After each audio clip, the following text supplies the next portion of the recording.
Drew Michael has a special on HBO.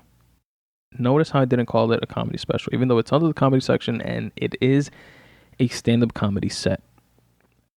However, it was a special that was directed by Gerard Carmichael, and Gerard Carmichael is a stand-up comedian himself and a writer and executive producer and now director.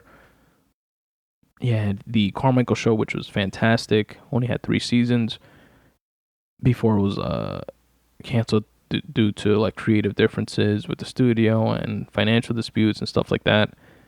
But then Netflix picked it up and it became this like cult classic type of thing. But anyway, great show.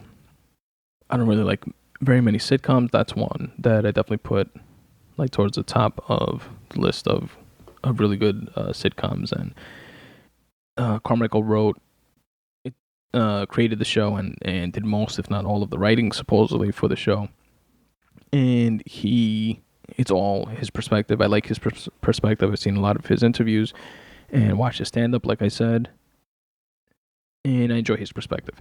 Now, he decided to direct this Drew Michael stand-up, and it was his idea, apparently, to do it without an audience, which is very interesting because stand-up comedy or comedians like feed off the audience. That's how they gauge what they do.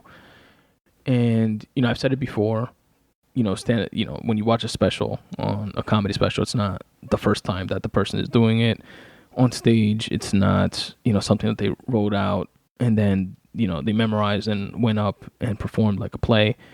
It takes like a year's worth of hundreds of sets of trying out jokes, of working out jokes, touring the country and going to local comedy clubs and doing like 30, 50, 100, 200 people at a time and working on your set and working on your jokes until you build up an hour's worth of material and then put that together in a special. And you normally do like 2 to 4 shows, and you take the chunks of each of those 2 to 4 shows, put them together, and boom, there's your comedy special. So this comedy special by Drew Michael was worked out like the comedy set, and in terms of like the quality of the jokes and stuff like that, all the same way. So the only thing that was different is that instead of filming in front of a live studio audience, or a live audience rather, it was no audience. So you don't get that as the person watching it, that like laughter prompt that you normally get with when you're watching with an audience. And the dope thing is that I still laughed. Like, I still laughed out loud. I still thought it was funny.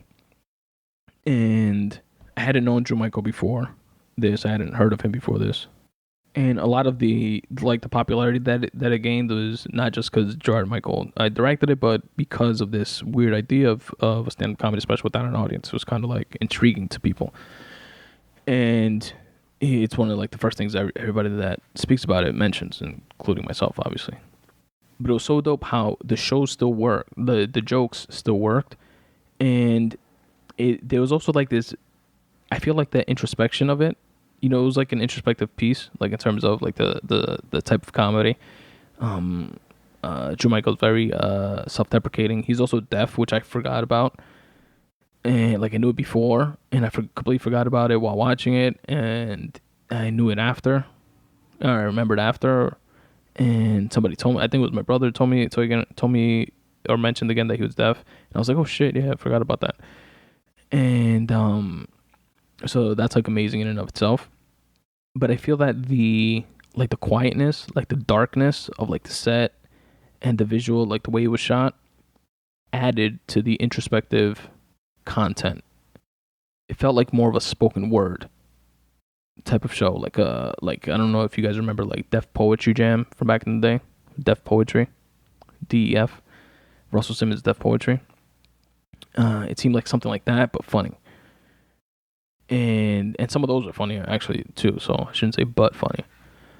And the way it was shot was very precise, very specific, which is very Carmichael-esque. like he'll zoom in on his lips or just show like a side of his face, and then zoom out, and then it was interesting. The whole thing had like a flashback back and forth. Or at least, was it a flashback? Maybe it wasn't a flashback. I think it was. It was like a phone conversation that was like riddled like throughout between Carmichael and his girlfriend, Drew Michael and his girlfriend, and that was, it kind of like threw off like the pacing of the set, but not in a bad way, because it also took away a little bit of the sting of watching a comedy special without an audience. So it was kind of interesting in that sense. Then also at the end, I don't know, like spoil it, but there's like a piece with the girlfriend telling Drew Michael something like in a little rant, and that was also dope because it was like unexpected but also poignant and certain things that she said, and it was a dope special, man. It also, like, I liked it so much that it inspired 2 separate free writing pieces that I wrote based on watching that comedy special, which I will undoubtedly share sometime in the future in a future free writing session episode of the Spun Today podcast. But yeah, it was dope. Check it out. It's on HBO. It's his name is Drew, Drew Michael, Michael, and it's absolutely worth the watch. I haven't liked a comedy special in this way, in something other than just, super funny. But I haven't liked the comedy special in like an introspective way since Neil Brennan's 3 Mics, which, as I said when I reviewed that one, it was like my favorite thing that I saw, my favorite single thing that I saw in the entire year. And I believe that was last year, or maybe even the year before, or maybe the beginning of this year. That's all I got for you folks. That is episode 109 of the Spun Today podcast.